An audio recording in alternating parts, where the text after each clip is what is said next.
Number 5 then from paper 2, the 2019 Higher Maths, just a little 2-mark question here, sketching a curve. It says here, this diagram shows the graph of a cubic function, you see the 2 turning points quite clearly, with stationary points at x is -2 and x is 4. You have to draw, in your answer booklet, I'm drawing it here, you have to draw, or sketch rather, the graph of y is the derivative, notice, of x. So it's the gradients you're showing. Instead of this graph which shows the actual heights, the values at every point, you have to show the slope at every point.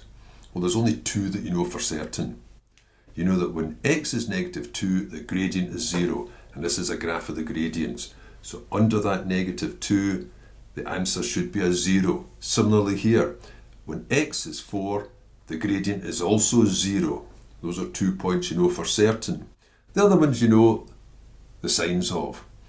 This part here, it doesn't matter that it's below, this part here, the gradients are positive. There's going to be positive values here. They're positive, getting smaller and smaller until they get to 0. This portion between, the gradients are negative. There'll be negative values since you're plotting gradients.